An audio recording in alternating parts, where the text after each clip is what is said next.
I would say this is a sort of unusual event. It's funny, we're all spread all over the world in different rooms, everybody's locked up.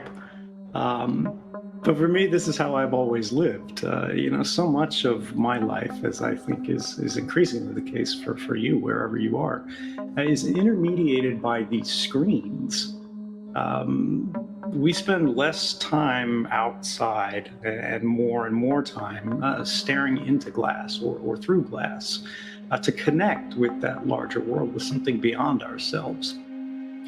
And so that's why it's particularly important, I think, as we see the world happening through these screens. And increasingly, it feels like something distinct from us, something apart from us, something that we are witnessing rather than participating in. That you look at it. I want you to think about the world as you see it now and what you see happening in it. And ask yourself, is this your will?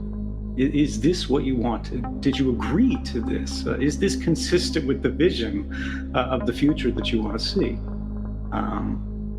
It's interesting to me that we seem to be living in this moment that feels much closer to what I think is the standard of history rather than our ideal of modernity.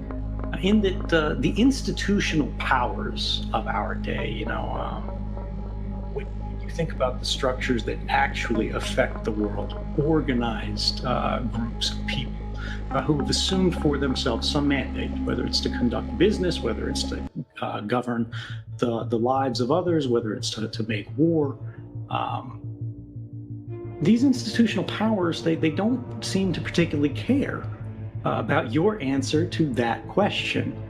Is this what you wanted? Is this okay? Did you agree to it?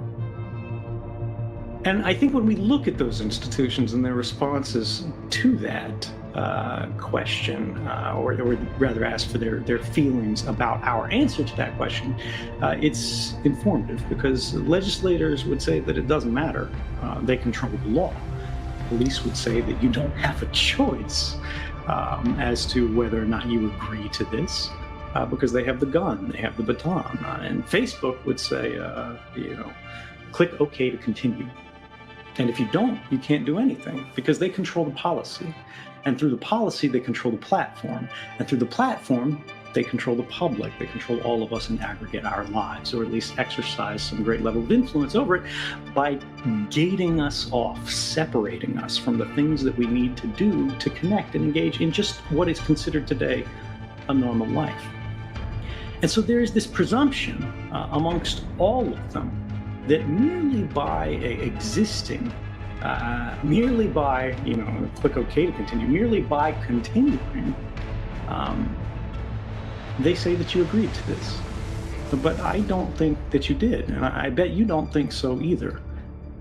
The reality is these institutions, all of them, they pretend that we consent to their actions. They pretend that we agree because of where we were born, or where we have no choice but to live, or lead a life to which we have no alternative because of economic insecurity, or political barriers or barriers to movement. And I think it can be something as simple as, you opened a website, you turned on your phone. All of these things today have consequences, which we are not informed about, even if you read the 600 pages of legalese, because one of the very first terms in these terms of use that are applied to our lives is that these terms can change at any time. A statement that's as true for government as it is for corporations. And it's time that we recognize these are forced choices.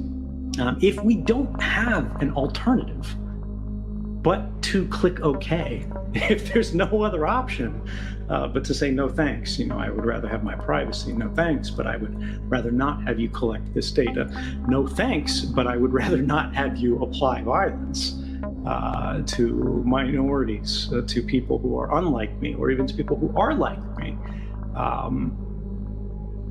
I would like to be treated fairly. I would like to see a more equitable world. I would like to see a better world, and I would like to make that happen. I would like to see politicians who are reasonable rather than extremist. I would like to see police that are worried about public safety rather than state security. And I think the fact that so many of our interactions in modern life, so many of the activities that we have to engage in are intermediated as our lives are by this glass. They are separated from us by this gate of a forced choice. We need to recognize that that is not consent, and the law needs to recognize that that is not consent. The companies need to recognize that is not consent, and the only way that that happens is if we recognize that that is not consent, not in any way that really matters. And I think that is what's happening today. I think that's what we see around the world. I think that's, for a large part, what is responsible for the rising tide of anger that we feel in so many ways. People don't feel a sense of agency. They recognize that things in the world are not going in the right direction, and they don't agree with it. And they do care about it, despite what people say to the contrary. But they don't feel that they have the ability to change it. I was a child, and I was in high school. Even before high school, because of, I think you guys know the personality type, you probably struggle the same way. You have someone in authority who's telling you what to do. They don't explain why, you don't understand the system, and yet the system is applied to you. You have no power within the context of the system. You are not allowed to change the rules. You're not even allowed to petition to change the rules. That's simply the way things are. And someone says, do this, and you ask why, and they say, because I said so. This is the way a lot of power relationships work today, whether it's in the United States, where our electoral system is gerrymandered so much that we can't change power even if we campaign, to the operations of internet giants, where you see everybody complaining, you see everybody trying to boycott. Never give up on the family of apps. You see everybody pressuring them and saying bad things about them. But they only change their policies at the very smallest edges, if at all. And the reason I think they feel so comfortable, all of these types of authorities throughout history, is they have a mastery of our fear of what happens if we break the rules, what happens if we try to change the way the system works. And when I was young, the way this worked was if you cut up in class, if you got out of line, they'd say, in of course a very concerned manner, for you, because it's you they're always worried about, not them, not their convenience, but you. You need to think about your future. You need to think about what it's going to look like if everybody else is following the rules and you're the only one breaking them. If you get out of line, if you get a bad grade, if you get a detention, if you do whatever, if you talk back, if you question everything all the time, this will go down on your permanent record. And then it will follow you to high school, and then it will follow you to college, and then it will follow you to workplace, and then it'll follow you through the rest of your interactions with power. You don't do the kind of things that I did if you're a pessimist. You do them because you're an idealist. You believe that things can get better. You believe that we can do better. When I came forward, it was in recognition of the fact that there is a two-tiered system to the way American society is ordered today. There are those in power who operate largely behind a veil of secrecy. And even this applies even to people who aren't working for the NSA, right? This happens to congressmen. It's very difficult to find out who they're meeting with. It's very difficult to figure out, what lobbyists are having conversations with who, and what laws are being shaped, and what text is being written that is passed into law that impacts all of our lives, but was corporately sponsored, right? And these people are getting donations to their campaign, or famously, the justice system.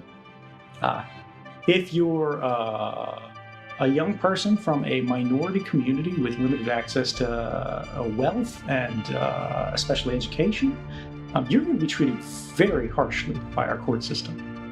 But if you're one of these made men, working on a high level,